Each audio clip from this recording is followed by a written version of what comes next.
மீனராசி காலபுருஷனுக்கு 12வது ராசி, கடைசி ராசி மீனராசி தான். அந்த ராசிக்கு அதிபதி யாரு? குரு. அவர் 4ஆம் இடத்துல இருக்கிறார். சுக்கிரனும் அங்க போய் சேர போறாரு. 3ஆம் அதிபதியும் 4ஆம் அதிபதியும் பரிவர்த்தனை யோகத்துக்கு வர போறாங்க. 3ஆம் இடம் பலம் பெற போகுது. ஏன்னா சூரியன் புதன் 3ஆம் இடத்துல 15ஆம் தேதி உட்கார போறாங்க.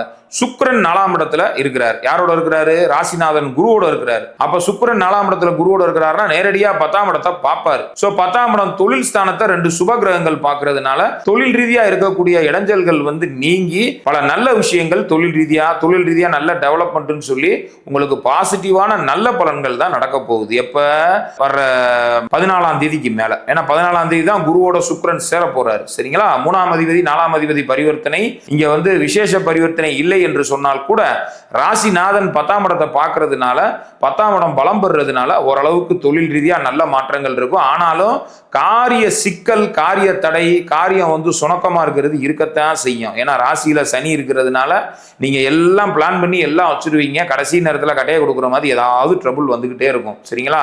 அல்லது ஆரம்பிச்ச பிறகு ஏதாவது ஒரு தொழில் துறைகள்லையோ அல்லது வேலையிலையோ இருக்கிறவங்களுக்கு ஏதாவது ஒரு இடைஞ்சல்கள் இருக்கும். மனச்சோர்வு உண்டாகும், மனக்குழப்பம் ஏற்படும். சரிங்களா? மன அழுத்தம் ஏற்படக்கூடிய வாய்ப்புகள்லாம் இருக்கு. இதெல்லாம் ஜூன் 2க்கு அப்புறம் படிப்படியா குறையும். ஏன்னா குருவுடைய பார்வை கிடைக்கிறதுனால, ராசிக்கு கிடைக்கிறதுனால, ராசிநாதன் உச்சமாயி ராசியை பார்க்கறதுனால வர்ற ஜூனுக்கு அப்புறம் ஓரளவுக்கு மீனராசிக்காரவங்களுக்கு ஜென்மச்சனியோட தாக்கத்துல இருந்து கொஞ்சம் விடுதலை கிடைக்கும். இருந்தாலும் மீனராசிக்காரவங்களுக்கு இந்த மாசம் ஒரு மத்தியமமான பலன்களே நடக்கும். சரிங்களா? மத்தியமமான பலன்கள் தான். ஏன்னா ராசியில சனி செவ்வாய் இருக்கு. செவ்வாயும் 2ஆம் இடத்துக்கு வந்துடுறாரு. ஸோ 2ஆம் இடத்துல ஒரு பாவகிரகம் இயல்பாவே இருக்கக்கூடாது. ராசியில சனி இருக்கிறார். ஸோ இதெல்லாம் ஒரு மத்தியமமான பலன்களை தான் தரும். எப்படி பார்த்தாலும் ஜூனுக்கு அப்புறம் நல்ல பலன்கள் மீனராசிக்காரவங்களுக்கு இருக்கு.